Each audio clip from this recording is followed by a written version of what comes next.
it takes. Hi everyone, this is Margaret Hirsch from Hirschs Home Stores, and welcome to our wellness talk tonight. I know a lot of you have load shedding, so you'll be watching the recording, but please always send me your comments and everything, how you if you want to do anything different, if you like what we say, if you don't like what we say, and any queries, you can come straight on to us. We are live. You can put them in the chat and you can come in and ask us any queries you want. And today we are talking about the central nervous system, which is the workings of our whole body. Everything revolves around that. Our gut, our brain, everything revolves around this. Really what it turns out to be your spine. And I know nothing about it. I'm not going to bluff that I do. I mean, I know they're vertebrae and people have problems with their backs and that type of thing, but I have no idea. But when I was researching for this talk, I was amazed to hear that when I always used to see those people banging the ropes at gym and wondering what the hell they do. I mean, how can that be doing anything? And now I see that's one of the key indicators of revitalizing your central nervous system. And the other thing I found interesting is that how do you know something's not 100% right with your central nervous system? Well, if you get headaches, and I used to be a huge sufferer of headaches. I used to suffer and suffer and suffer.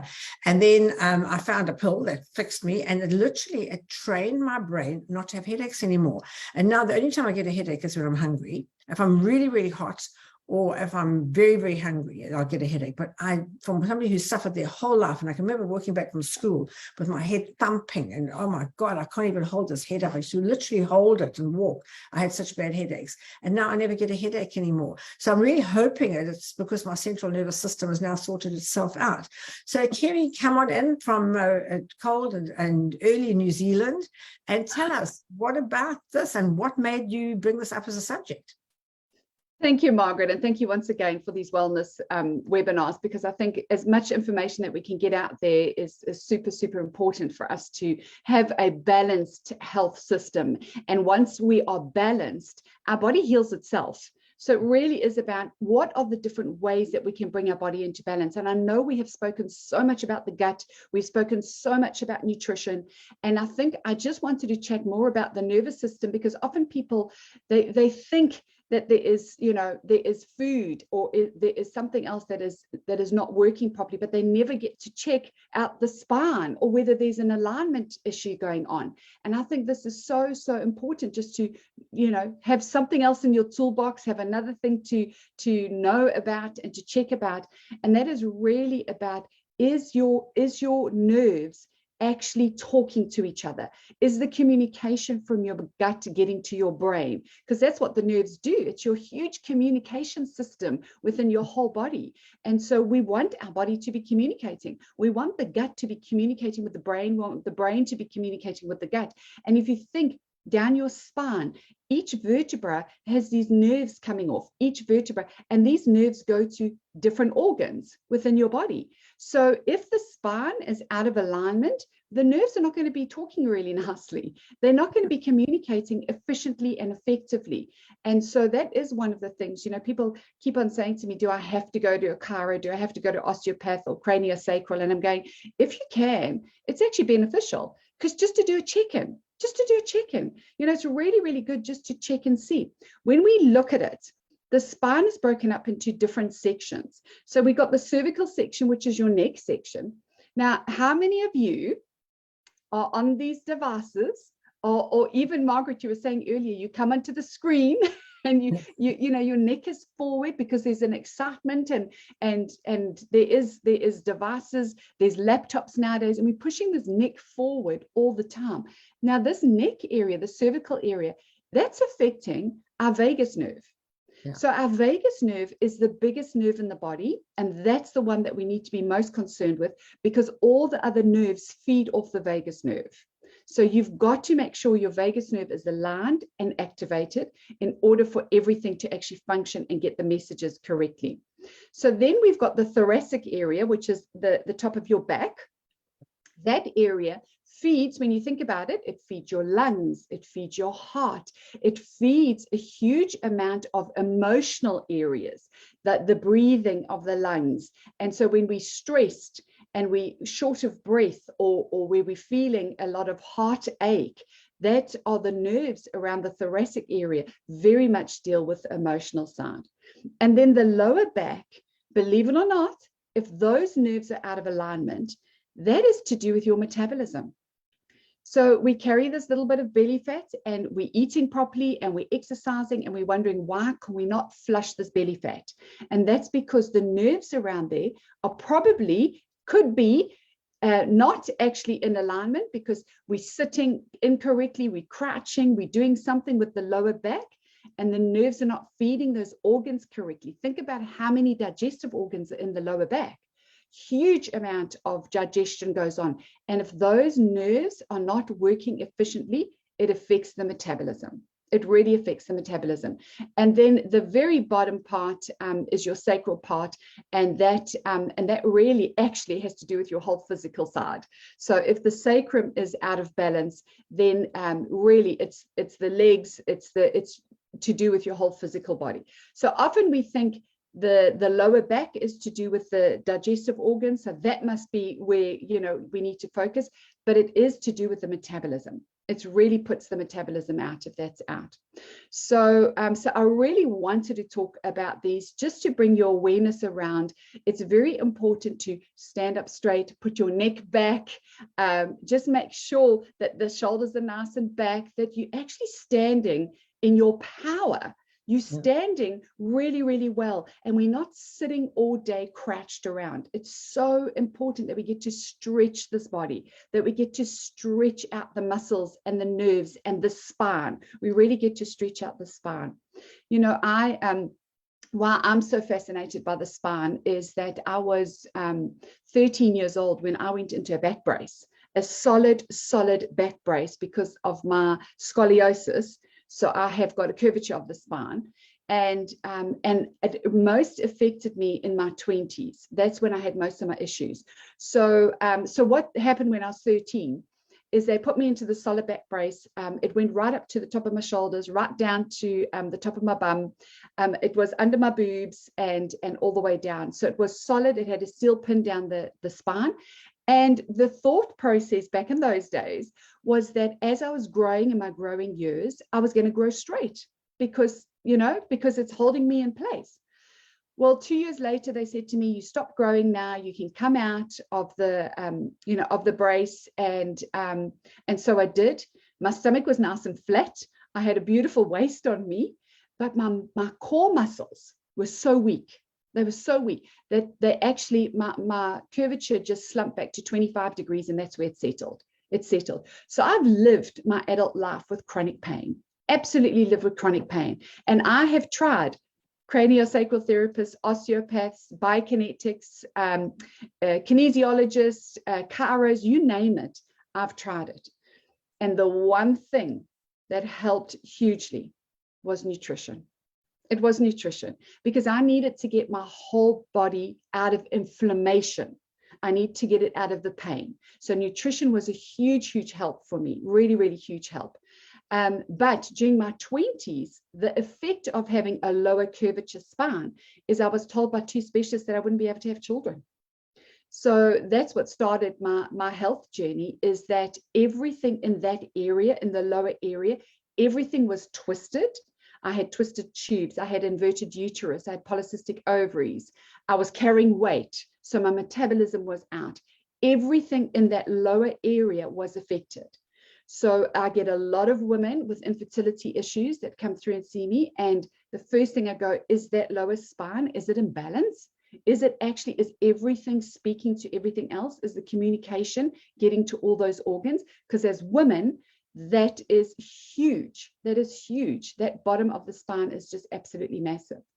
So what are the ways that we can put this whole central nervous system, or the autonomic nervous system, back into balance and get them talking to each other? Because I think that's the most important thing, is like to understand the importance of it, to understand that we do need to have all of this working efficiently, because if not, we might be, looking at symptoms and not actually looking at root causes. So I'm a big one for always looking at root causes. If we have to discover what is the root cause, what is the underlying cause, sometimes we've got to dig a little bit deeper, and it might not just be, oh my goodness, I can't release weight and I'm doing everything right. Possibly you've got to go a layer deeper. and then go and see other people to actually help and put the spine back into alignment. But I want to share with you today, ways to actually activate this vagus nerve and to make sure that it really is speaking to every single part of your organs, your tissues, your cells, everything else. And so the one way that we can do this, and everybody goes, what? It is those cold showers. It's those cold showers. It's that cold bath. I'm sure if anybody Glenda does it, I know Glenda does it. And I was just saying, I stayed with our cousin in Phoenix, Arizona, which is so hot. And they upstairs in their building, it's a massive building of probably 200 apartments. And they have an ice plunge pool. They have a boiling hot spa pool, and then they have an Olympic-sized swimming pool as well. And they get into this cold one, which is horrible. I didn't like it. Then I could get the hot one. It was hot, but I could live with that. And then we swam in the ordinary pool. And they say that it is the most amazing thing. And I know Tony Robbins has plunge pool first thing in the morning, gets up in the morning, goes straight into the pool. But my nephew has just been up into the Arctic Circle, and he swam there. And he said, Margaret, it is all in the mind. You just say to yourself, this is not going to be, this is going to be warm. This is warm. My body can do this. And he got in and he swam in the Arctic Circle. And he said he came out feeling like $1 million. I must say that I can still do it. Glenda puts the shower in cold when she's finished showering. I know, but she's told me, I haven't seen it myself, but she told me that. So yeah, there's got to be something in that, but it's so uncomfortable. It's so out of your comfort zone, isn't it? It's just, I mean, the rest of you on there. Has anybody on here ever had an ice cold shower? I'm going to say you are for yes and N for no. Just put it in the chat so we can see how many people have had that. And quickly, because the next question I want to go is, do you think you're ever going to do it? And somebody says yes, but not my choice. No, yeah, with load shedding, you can do it. And the next question is, do you think you'll ever have one in the future? And there again, no, not by choice. So I'm sending. Margaret, yeah, you're 100% right. It's here. It's in the mind. It really is in the mind. And I've heard Tony Robbins speak about it, and he actually says, I don't want to do it. Like every morning I get up there and it's like, I don't want to do it. But afterwards, the feeling afterwards is what actually makes him do it. And that's what makes I think a lot of people do it. Because Glenda is like, yes, she's doing it. She's doing it. Sally, yes, we'll do it more. Brilliant, brilliant. Because it's what happens. The feeling afterwards is what I absolutely love as well. Opens up the day, Glenda says. Absolutely. Well, I must say, Kerry, you in New Zealand, I think you in winter in New Zealand having a cold shower, that is brave. Yeah, but it's the same thing. I make sure that I shower and I wash myself all with warm. And it's amazing because the hot water, that's actually for the muscles. That's to relax your muscles. So a lot of people do the hot water to relax the muscles, but the cold water stimulates the vagus nerve, specifically if you put it on your neck. So I do it throughout the winter, but I'll tell you what happens is that, so just before I get out the shower, I'm putting it onto cold. And if you cannot like take it, you've got to actually just knock your breath out. Exactly. Do gentle breathing with it. Do absolutely gentle breathing, but focus on your breath. If you focus on the breath, it takes away from the cold, believe it or not. So you focus on the breath and you're breathing as the cold water is hitting the body. But it's brilliant for the skin. It's actually an anti-aging remedy as well as that cold water. But when it stimulates the nervous system and it stimulates all the nerves, because think about it, when we go into those ice baths and you go into, and it's really ice, because there's so many people that do ice, your body goes into survival mode. It goes into survival mode. So the nervous system kicks in. And the nervous system really does kick in and go, right, I've got to activate and I've got to warm the body up from the inside out. Yeah. So specifically in wintertime, it's so good to do because you get out and all of a sudden your body starts warming up. It's tingling from the inside out. Magnificent. It really is magnificent. Isabel says, how long do you have to stand under the cold water for?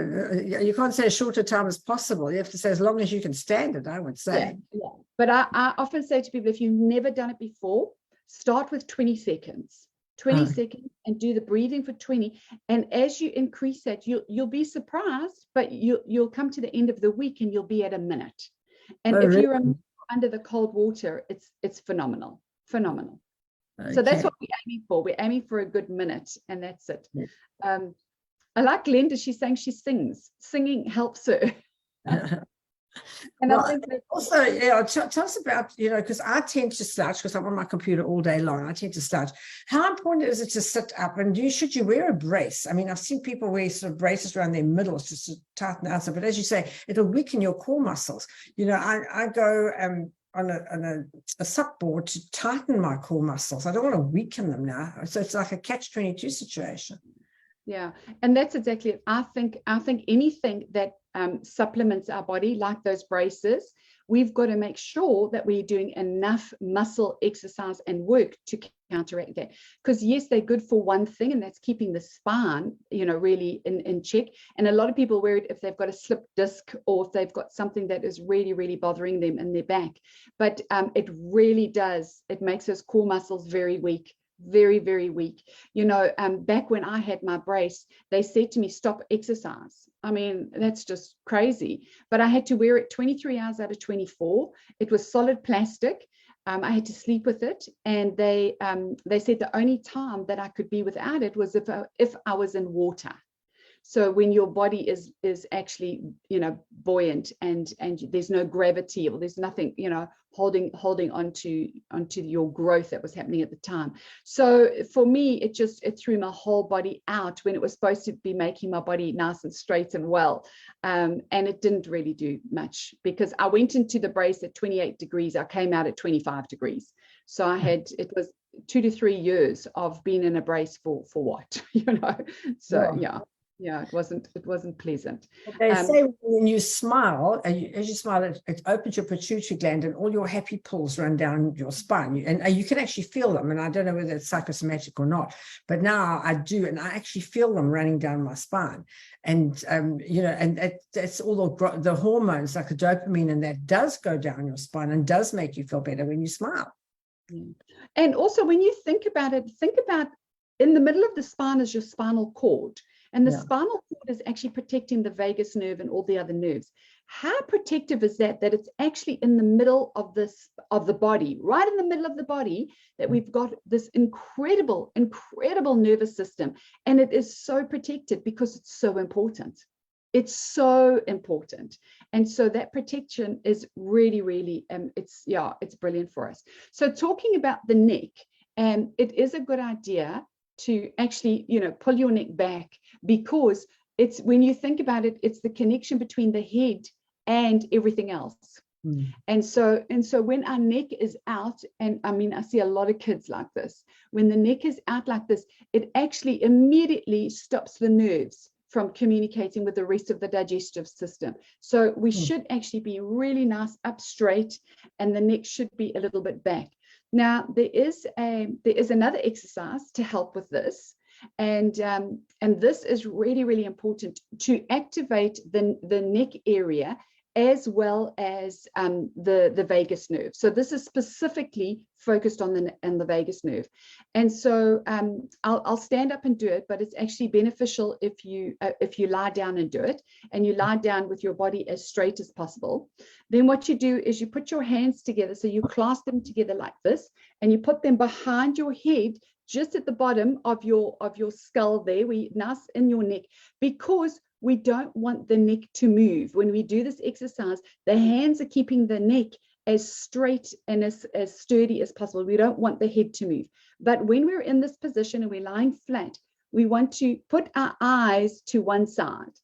And so the head is straight ahead, but the eyes are to one side.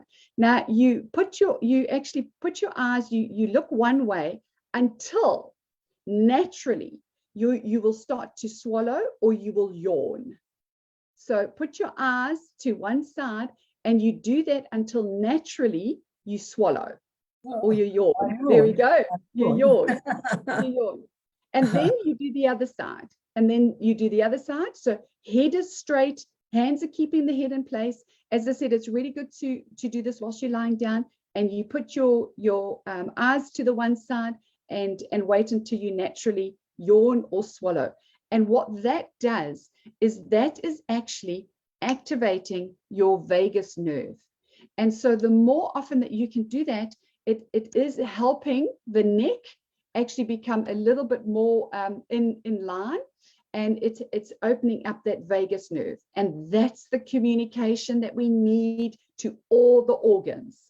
It really is so important to get that communication to all the organs. So it's a really nice, simple exercise to do, but it's opening up your central nervous system. It's actually opening up those nerves. So if you can remember to do that and have a cold shower every day, you are going to be blown away. You're going to be blown away at how everything is going to be communicating.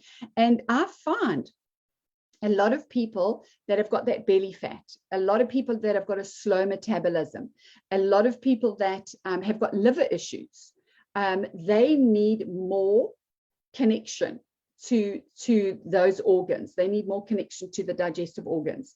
And so we really want to focus on bringing the nerves to actually do what they need to do and bring the back into alignment. So so those are two really good exercises to help with your nerves. Really, really cool. But now a lot of us are lopsided. I'm lopsided because I carried my school bag on my back for years, for about 10 years of the 12 years I was at school. And so I'm completely lopsided. How important is that? Should I sort of start lifting the droopy shoulder, or should I just leave it and hope it rights itself? I've been to a chiropractor, but he just said, Margaret, you spent 12 years by going up your back. I can't fix it in 2 clicks, I know it actually, when I see what these kids carry in their school bags, my heart just, it's incredible that they've got these heavy things on their back when they're growing. It's like the most important time, and they're growing crooked. So yeah, it is important to actually have as a straight aligned system as possible for maximum health benefits. And that's why we have chiros. And that's why we have osteopaths and cranial sacral therapists. So my help really came from a chiro being able to scan my feet when I walked and pick up where there was an imbalance in my actual walk and put orthotics, but really, really good orthotics, like my specially made, not ones that you just buy in the shop. It's more about getting them made for you. Getting them made for you. So I wear orthotics all the time, and that really does help with, making sure that you are walking correctly and that your weight is distributed correctly on your feet. Because if you keep on walking one way, it is going to affect your health. It's going to affect your health. And you might go, oh, it's because I'm walking like this that I've got the pain, that I've got the inflammation, that I've got. Yes, absolutely. All of those is signals to your body. So if you're feeling any type of pain or any type of inflammation in the body, it's a signal.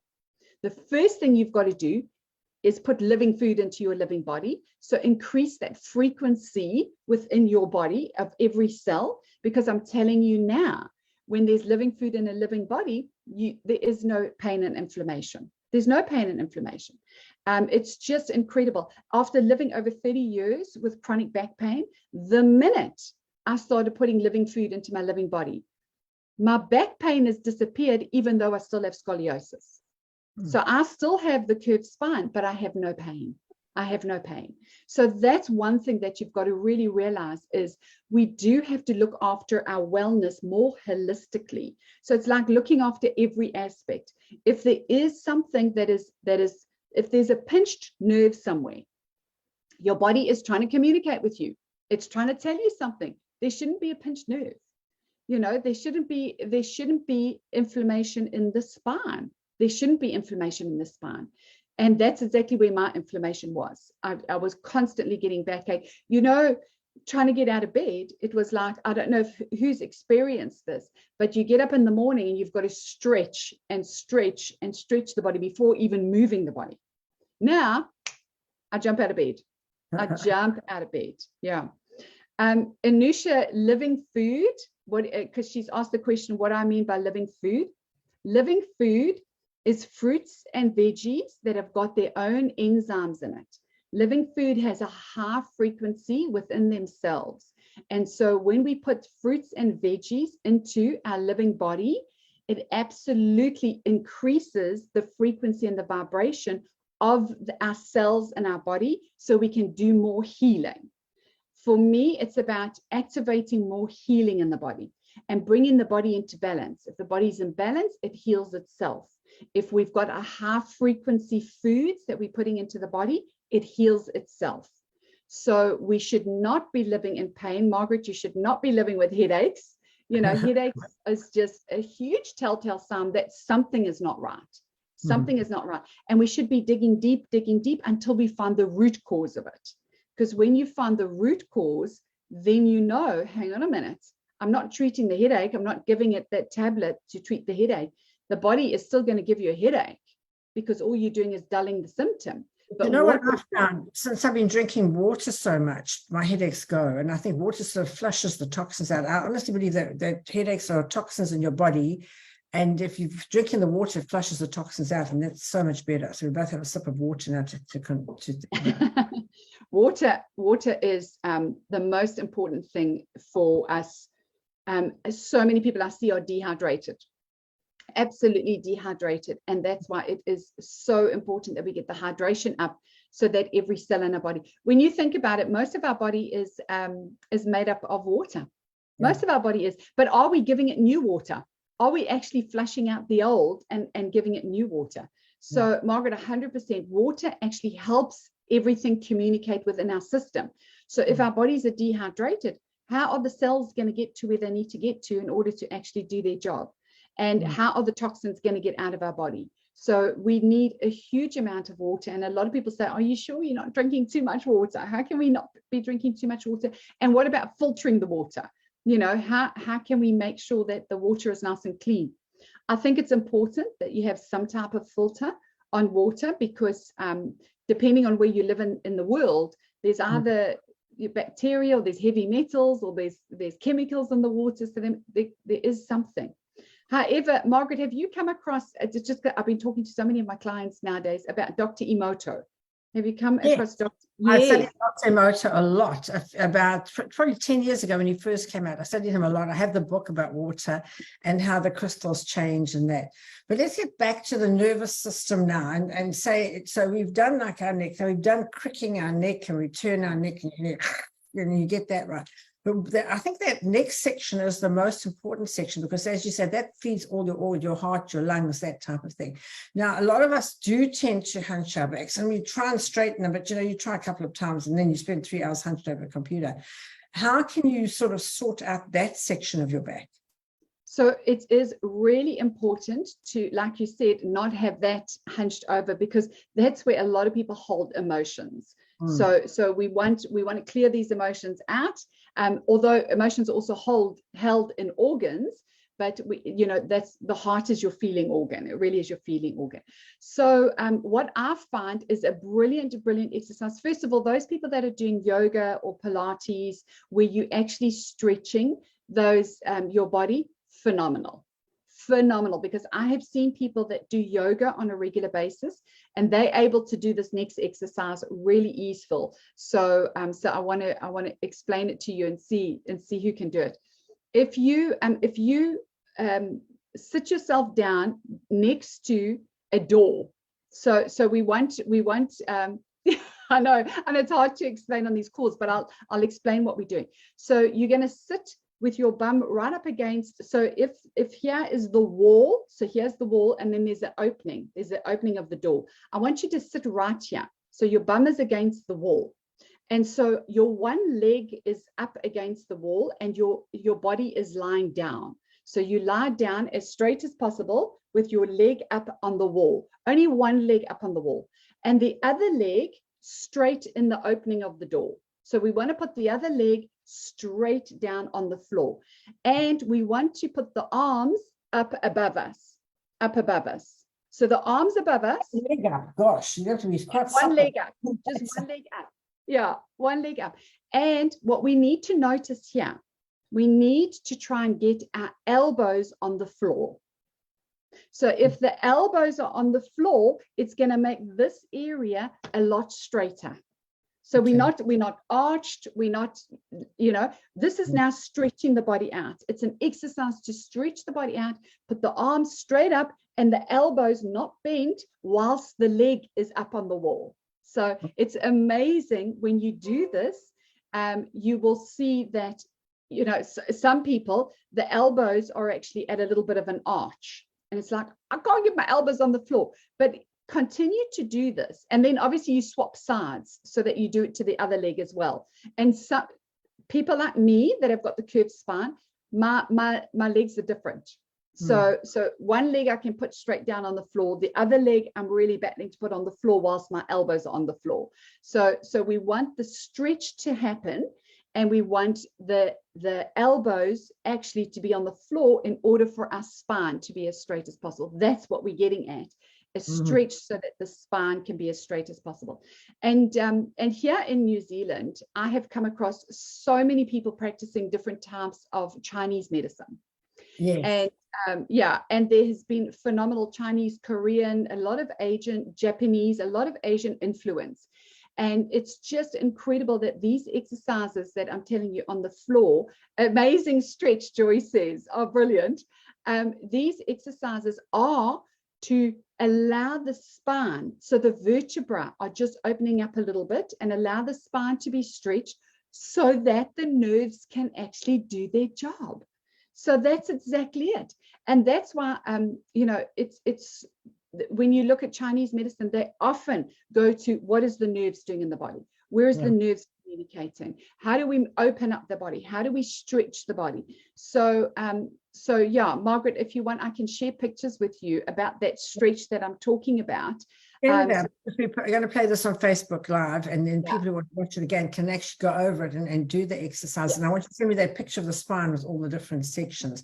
But I just want to tell you, when we were in China, Ellen did a course in Chinese healing medicine, and they do the 3-finger pulse. They put 3 fingers on your pulse, and from that they can tell exactly what's wrong with your body just from feeling that. So, I mean, the Chinese medicine is incredible. It really is. And we've just sold some TVs to Hisense, and they are using them for robotics, because a doctor in China can operate on a person in South Africa or New Zealand using robotics nowadays, using that screen. So I mean, it's absolutely incredible what can be done. So, but I think Chinese medicine, there's a lot more to it. And all that Tai Chi and that's also just stretching and, calming you down and the whole story.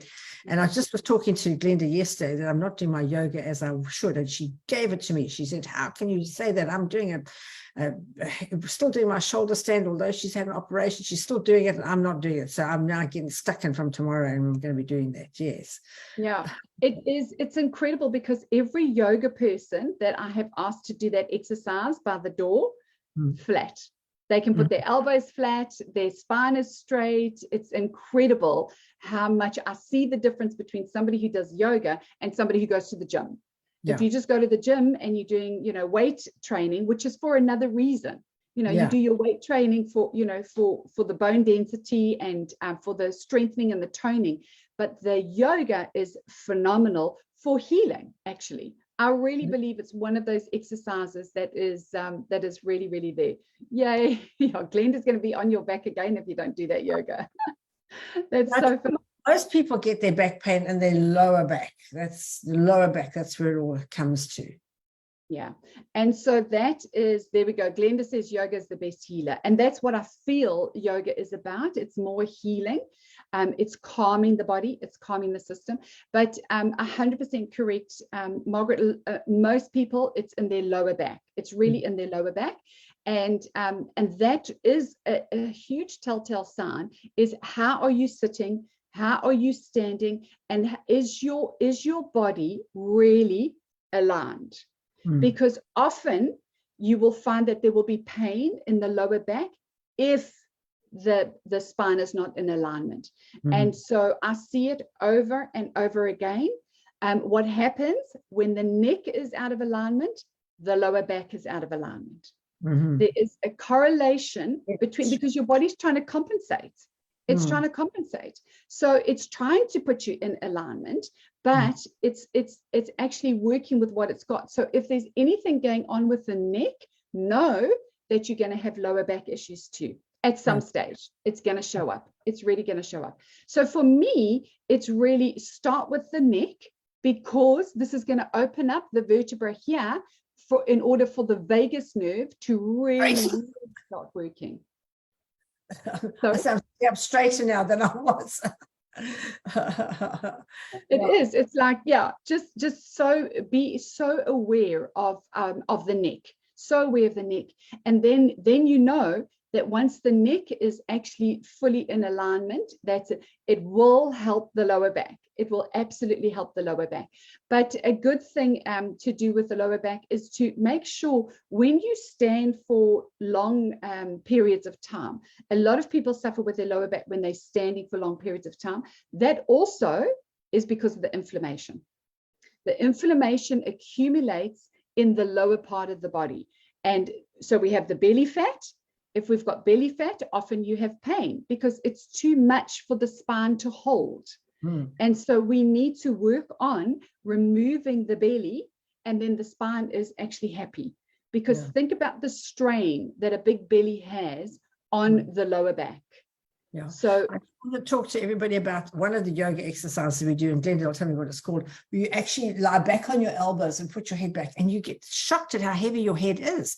I mean, you don't notice it when it's going forward, but when it goes backwards and you have to lift it up, it weighs a lot. And just that extra weight, I mean, just what your common sense has to tell you, you're carrying this weight on your head all the time. It's a lot of weight that's been putting pressure on your spine. Yeah. Absolutely, absolutely. Another phenomenal exercise for your lower back, believe it or not, is that bridge. The bridge. Yes, the bridge pose yoga. Yeah. So that one's called the fish pose, and then the bridge pose. The bridge pose really does help. Yeah. I love that fish pose that Glenda talks about, because that is opening you up. It really is just opening everything up, and really doing. Some people call it the plank or bridge. You know, that where you actually either on your elbows, so you're on your elbows and the tips of your toes, and the spine is straight. You're pulling in the core muscles, so you're using the core muscles, and that is super important for the lower back. So your core muscles actually have to be really strong in order for the lower back and for the whole back to be really nice and straight. And that plank you should be trying to do for a couple of minutes. You know, I've seen people 80, 90 years old doing the plank. Well, this one does it for 1 minute and shouts at Glenda that she can't do anymore. But but I see Sally's on the call, and Sally said she knew she had a problem when she couldn't plank for more than 10, and then she just couldn't. And there was something wrong, and she had to sort it out. So I think the plank is a great way to check and see if you are okay, because if you can hold it, but oh gosh, I mean, Glenda can go on and on. I could get to 30 and then I'd have enough. Yeah. And so it's just amazing, because you think, oh my goodness, it's, you know, it's the spine that is holding you straight. It's the core. It's the core. So if you've got a good core, you'll hold that plank. And a good core is going to tell you that you've also got a good spine. You've really got a good, healthy spine. So so I think that is really important. A lot of people suffer with, not a lot of people, but every now and again I get people with that sciatica. You know, that sciatica nerve. Yeah. So that's in by your glutes. That's yes. I used to get when I got on the plane because I used to travel such a lot. I was on the plane. Oh, I could feel that sciatic nerve. But you know, I cured that through mind power, and now I don't have it at all anymore. So how did you do that? I just focused on it, and I just told it to get better, and it did. It was the most incredible thing, and it was really painful. I couldn't sit on the airplane. I'd have to get up and go to the toilet. Bluff, I wanted to go to the toilet, but I didn't. I just wanted to straighten my legs, and then eventually, I worked on it, and it got better. And touch wood, it doesn't come back. You know, Margaret, our belief system, I believe, can do anything. Yeah, we can absolutely do anything. It's really about, you know, tapping into what we believe, what we're telling ourselves, what we absolutely telling ourselves. And I had a consult with a client yesterday, and it was really her belief system wasn't allowing her to get well. So for me, that is huge as well. That's absolutely huge. And that could be another day and another topic, is just talking about our belief system, because that affects everything to do with our body, absolutely everything. But going back to the sciatica, a lot of people suffer from that. And think about it. The sciatica holds so many nerves that go down into your legs and into your toes. So we need all of that to be working really well. And so a lot of people feel that the sciatica is the muscle. It's a muscle that is actually, you know, tensed up. And that's exactly what happens when we get a spasm in the muscle. All the nerves inside there start to be pinched, and that's where pain is. So it is nerve pain inside a muscle, and you need to relax the muscle in order to relieve the nerves so that you don't have the pain. We find the same with the neck and the top of the shoulders. The muscle pain from being stressed is actually, you know, blocking the nerves. That's exactly what happens. It's pinching the nerves. So any spasms in muscles are going to affect the nerves. It's going to affect them. That's why massages and relieving the knots, people talk about knots in their neck and knots in their back. Massages are phenomenal, because it's that release that we need that is going to allow the actual nerves to function as well. So we shouldn't be having any muscle spasms. Any muscle spasms is a telltale sign to say, you actually hang on. But I just want to say, Joyce says that she says putting a pillow between her legs when she goes to sleep helps with the alignment of her back. She used to suffer a lot with that. And I know my husband is a pillow fanatic. When you stay at the Taj in Mumbai, they have a choice of 37 pillows. I think he went through all 37 because he's so fanatic about his pillow that his spine must be straight when he's sleeping. You can't have too high a pillow or too low a pillow. Your spine must be straight when you're sleeping. And I think that's really important. And just talk to us about sleeping on your back or on your side or on your stomach. I mean, some people only can sleep on their stomach. I sleep on my back a lot, especially when they tell me that your wrinkles will go down, because when you sleep on your back, all the skin falls back and you won't be so wrinkled. So I just don't then. But I'll usually sleep on one side, which does, by the way, make you wrinkled, because I sleep on this side, and this side of my face is much more wrinkled than the other. So, but how should you sleep? Is there a correct way to sleep for your back to be as relaxed as it can be all night? So I get this question often, because everybody actually sleeps slightly differently, and it is a big concern about how do you fall asleep? What's the best thing? First of all, I want to say, Joy, 100% pillow between the knees. Pillow between the knees is phenomenal. I do it every night as well. I've just got a small pillow. I put it between the knees. It helps alignment. You now get these big pillows. It's kind of like an L shape. And that's also to be able to make you a little bit more comfortable. So for me, what I would highly recommend is, what is the position that you feel most relaxed in? Honestly, I don't think, because when you speak to specialists, they'll tell you it's your being on your back. No, you must sleep on the side. No, you mustn't sleep on the side, which squashes your heart. And then you got to sleep on the side and it squashes the heart that way. And then you got to, so there's so many different theories. There's so many different theories out there. But for me, it's, where do you get your deepest sleep? Because when you get your deepest sleep, you're going to do your deepest healing. So what is the way that you feel most comfortable, that you can absolutely go into that deep sleep? Because that's going to be the key. The key is making sure that you have the longest period of deep sleep you possibly can. And the people that are having deep sleep, I had 2 clients yesterday, and they said to me, their sleep is deep. They jump out of bed in the morning. They absolutely jump out of bed in the morning, because they recharged. They've done all the care work. They've done all the healing. They've done everything. And the body goes, I'm done now. And so I even had one woman say, what have you done to me, Kerry? 5 o'clock in the morning, I'm up. I'm out of bed. And that's your body saying, I've had enough. I'm done healing. I'm ready for my day. I'm ready for my day. And it's also, a lot of people feel that when they've got enough energy throughout the day, by the end of the day, they feel ready to go to bed. They feel ready to sleep. And so you sleep, but you sleep deeply. you rest deeply, you do deep healing, and then you're ready for your day. So we should be jumping out of bed, not slow moving, not stretching. We should have healed enough. Not like Shane putting the snooze button 10 times. That's actually not very good for you at all, because it's into a new REM cycle. Every time you put your head back down again, your body starts a new REM cycle, and so you keep on disturbing that. So Shane, the more you do that, the more you're going to do that.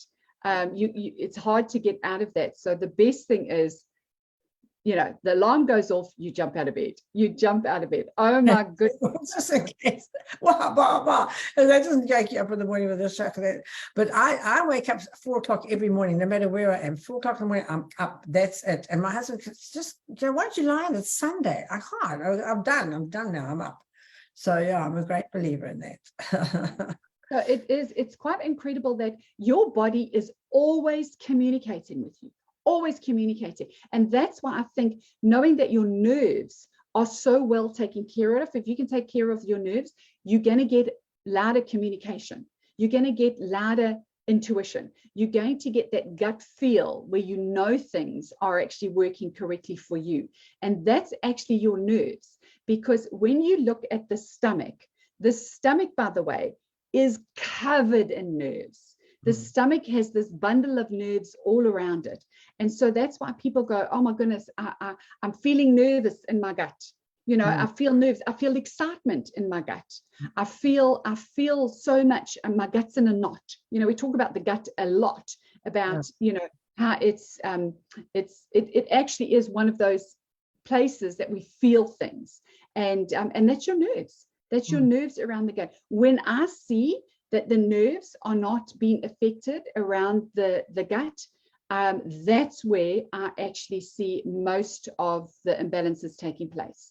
So, so we've got to really, really look at what are the nerves around the organs, how are they functioning correctly? And it all stems from that vagus nerve. It all stems from this big vagus nerve all the way down the spine, and then everything feeds off that. And if that is not all in alignment and actually communicating, we're not going to get the communication. We're not going to get the body talking to us. So just know your body is always communicating with you. But we've kind of numbed that some of the time. Yeah. Okay, now talk to me about where the coccyx is. Say if you break your coccyx, that's the most difficult bone to break, and it never really heals. And that, what is stored right down there? So that, believe it or not, that right at the very bottom is where the nerves come off for your, where I was talking about your sciatica. Okay. So the nerves come that actually go all the way down your legs as well, down your sciatica. But you also got to remember that we energy beings. We're energy beings. We have all these energy lines running through the body. We have these energy centers at different parts of our body, which a lot of people call the chakras, are your energy centers. Yes. So the one at the very bottom is the root chakra. Yeah. And so when that gets blocked, that is your life force. They talk about your root chakra being your life force. And the root chakra is the one that brings life. It's the one that excites everybody. It's the one that, is really very, very important for the energy in the root chakra to be so alive and active, because that's what we are as human beings. We also, we're sensual beings, we're sexual beings, what brings life force to all of us is really that lower part. So when that is affected, and if that is broken, or you fall on the bottom of your back, and there isn't enough real energy in that center, it can affect the whole of our bodies, So it's amazing that we've got to look after the energy throughout the whole system. Now, just tell us a bit about chiropractors and kinesiologists and all those. How do you know where to go, who to go to, and how many of them are quacks and how many are really going to solve the problem?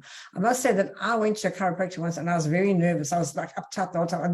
Don't pull on my back. I'm a touch me not type of person, so I didn't really want him to be pulling on my back. He did, and it did help, I have to say, but I don't think I'd go back in a rush. Whereas a kinesiologist doesn't touch you, which is much more my kind of thing, but did it really align my spine? Who knows? I don't. Yeah. I've tried them all. I've been to all of them, and I think once again you've got to find something that really works for you. If there is a spine that is really out of alignment, for instance, if you've had a car accident, or if people actually just, they go on these incredible rides, these fun fair rides and things like that, and they actually could also just whip their necks out of alignment. So if you've had any type of whiplash, yes, bungee jumping, or all sorts of crazy stuff, if you've had any type of whiplash, really good to go to a chiro, because that for me is really about the alignment, putting it back into alignment. Now, osteopaths do the same thing, they're just more gentle. So chiros, the way that they've studied, there will be a little crack in it, but what they're doing is they're releasing the interstitial fluid that is in those areas. So it's actually not a crack that's happening. You're just hearing that there's a release going on in the body, and it's phenomenal. It's phenomenal because that really does help. It really helps. But they can release it. Your body has to keep it there, because otherwise it can go back out of alignment again. So this is where the strength of your muscles, the strength of your core, the strength of everything around the organs have to be really strong. Otherwise, you've got to keep going back to osteopaths, chiros, everything like that. Craniosacral therapist for me, phenomenal. Phenomenal. Also, what do they do? You can't go just find one and go to him. Yeah, very, very gentle. So what happened many years ago, I think it was probably about 18 years ago, I was working in corporate, and I got up from my desk, and because of my curvature and the chronic back pain I was under, my back went into such a bad spasm that I was buckled over like an old woman. I was like, I couldn't move my back. I couldn't move my back. I was really buckled over. And thank goodness there was a craniosacral therapist around the corner. And it was like, okay, I've got to, he's the closest one to me. Let me try him out. Gently, gently. He works on the cranial all the way down to the sacral. So he works on the whole spine, but it's gentle movements, very gentle.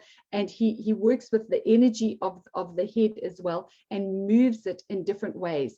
And it was phenomenal. I got up from that table. I was as straight as anything, and I didn't have any pain. I've also had cranial sacral therapists work on babies that are delivered with forceps, because their backs can be out of alignment, and they could, develop things like colic, or, different things that happen in the small babies. It's actually just their alignment, their spine alignment needs to be there because of the way that they were birthed.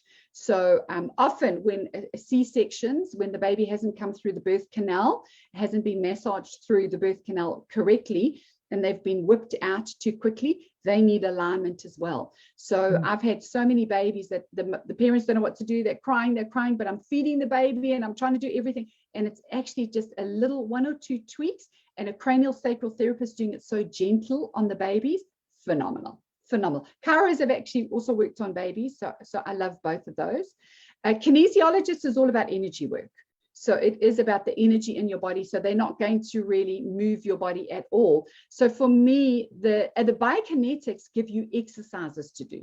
So I actually enjoy biokinetics, but that's if you're going to do the exercises, A lot of people go to biokinetics and then they don't end up actually implementing the exercises.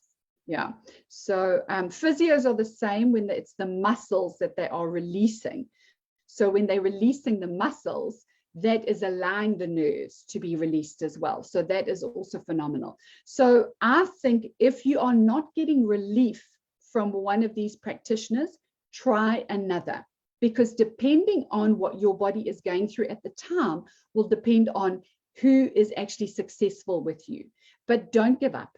Don't give up. That's what I'm just saying, is there is so many beautiful, beautiful practitioners out there. And I know for sure that the chiros and the osteopaths, when they study about, the importance of having good nutrition to go with it. So the importance of actually having a healthy musculoskeletal system. So it's not just the skeletal, but it's also the muscles that go with it. So I think this is really, really so important that you don't forget about it, or don't not implement. If there is something out of alignment in your body, go and get it checked out. Go and get it checked out. Says, what do you think about your partner clicking your back? Does that do it? I wouldn't let my partner touch my back. Let me tell you something. I would run a mile if he's going to touch your back. No. And then, let me have somebody who knows what they're doing. What do you feel about? I often see people on the beach pushing on people's backs and standing on people's backs, and the old time ladies who do the massage, they stand on your back as well. I could never have that. And then the second thing I want to ask you about is massage. They say massage gets the lymph, because there's no pump to get the lymph, the poison out of your body. So massage is good for that. Do you think that the massage, will they help to get the spine back in alignment, or not really? Well, the more I used to go to a sports massage therapist, which I thought was phenomenal, because they're working more on the muscles to relieve the spasms that actually help the nerves. And when the spasms are relieved, you're also going to help the structure of the back as well. So that is absolutely phenomenal. I have my daughter cracks her own back. She when she turns certain.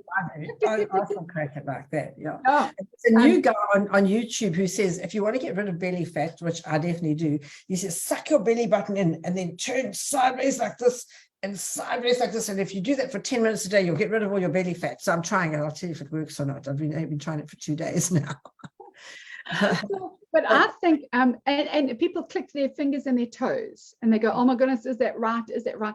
It's actually, when you hear the click, what the click is a buildup of that interstitial fluid that's in the body, and it's not a bad thing to release it. So it's actually not a bad thing, but it's not a good thing to do it on a regular basis, because your body should actually be functioning and all of those should be nice and opened. So there's a reason why you're getting those clicks, and there's a reason why it's actually happening. So try and find out what that reason is, go to the root cause of it. And so to release it, brilliant. You feel good and everything is flowing, but you shouldn't actually have to do that on a regular basis. There should be something that can be tweaked for you to actually go, don't carry on doing it, So, yeah. Well, just as a wrap up, you won't believe our time is just about over now. I just want to say thank you so much for coming on today and partaking of all your wisdom with us, because I didn't know a lot of stuff that you taught us today. I do believe that your back is the most important thing, and being supple, especially as you get older, being supple with something like yoga is very, very important, to be able to move. I see a lot of my friends are creaking and groaning and can't get up and can't walk and shuffle along. So I think it's really important to do that. I think walking is extremely important. I try and walk every single day. I do my 10,000 steps every day, no matter what. So we definitely do that. And Joyce says her partner clicks his fingers, it scares her to death. Yeah, to me, I don't like anything like that. Your body must just work. I think that 90% of it is nutrition, which we've talked about a lot. What are we going to talk about next month, Kerry? What have you got on the agenda for us to talk about next month? Have you thought about it yet? There is a schedule, and I know I sent it through to Shane. Okay. I'm not 100% sure. We'll have to check it. I know it's the 21st of August. This is my mother's birthday. So please join us all again on the 21st of August. We'll have something completely different to talk to you about health. Remember, as you get older, your health is your wealth. So really make sure that you are so healthy that you're eating living food. You don't want anything that's dead. We don't eat dead cows and chickens and rice and things like that. That is not good for you. It has to be living. When you put it into your body, living food and living body. Dead food, you'll get a dead body. You don't want that. So that's a big thing. Lots and lots of water. I think if you're all having your cold showers in the morning, I promise that I'm going to put mine on cold, but I have to say it's quite warm here, so I don't mind. And really straightening your back. And then what I want you all to do is practice how you're going to sleep. I know that I try and sleep on my back all the time. I do believe that's the best way to sleep. But have a look and tell me how many people sleep on the right side, left side, front or back. That'd be quite an interesting one to do. And Kerry, thank you so much. Just a quick wrap up from you. Yeah, absolutely. I was going to reiterate the cold showers, and then that exercise where you put your hands behind your head and look a certain way, really phenomenal to actually activate that vagus nerve. So and then if you want to do some extra stretches in the back, remember that one by the door as well, and put those elbows on the floor. So anything to stretch the back over, move the body, like Margaret says. It's just phenomenal that our health is our wealth, and we really, really have to keep these bodies going, because we all know we can live longer. So what we're trying to do in these wellness webinars is give you tools and tips and things that you can implement and take action on. So every time that we chat, we're giving you things that you can take action on and implement really simply into your life to make sure that you're actually extending that life of yours and you're living healthy. So thank you, everybody. Thank you. Thank you so much. Thank you all for joining us. Thank you all that you all stayed the whole time, and we'll see you next month. 21st of August it is. Thank you, guys. Thanks. Bye.